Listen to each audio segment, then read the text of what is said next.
2019, 2024 అసలు అంటే ఒక్కొక్క ఎన్నికలకి దశ ఎలా మారుతుందో చూడండి. 2014లో చంద్రబాబు, పవన్ కళ్యాణ్, మోడీ ఫోటోలు. 2019కి వచ్చేటి చంద్రబాబు, లోకేష్, బాలకృష్ణ ఫోటోలు. ఇప్పుడు మళ్ళీ చంద్రబాబు, లోకేష్, పవన్ కళ్యాణ్ ఇదే చంద్రబాబు, పవన్ కళ్యాణ్, మోడీ ఫోటోలే. 2014 ఫోటోలు రిపీట్ అయ్యాయి. ఇప్పుడు లోకేష్ది తగ్గించేస్తున్నారు కవరేజ్, బాలయ్యది తగ్గించేస్తున్నారు. అంటే కుటుంబ వ్యవహారాలు అన్నది లేకుండా చూడటం, అలాగే బాలయ్య ప్రయారిటీ కూడా తగ్గిపోవడం. ఇది ఇప్పుడు బాలయ్యని మళ్ళీ ప్రచారంలోకి అందుకనే దించుతున్నారు. అది తెలుగుదేశం కార్యకర్తలోనే ఆగ్రహం వస్తున్నాక ఇప్పుడు దించుతున్నారు. ఇక లోకేష్ను కూడా ప్రచారంలోకి సరే దించుతారా? లోకేష్ను కూడా ప్రచారంలోకి దించుతారా?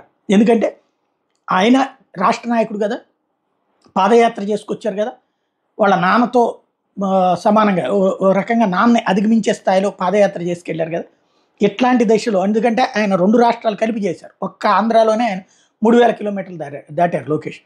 అట్లాంటప్పుడు జనంలోకి వెళ్ళినటువంటి లోకేష్ని తక్కువ చేసి చూపెట్టడం అన్నది కరెక్ట్ కాదు. ఈ నేపథ్యంలో మరి ఆయనకు కూడా ప్రయారిటీ ఇస్తారా లేదో చూడాలి.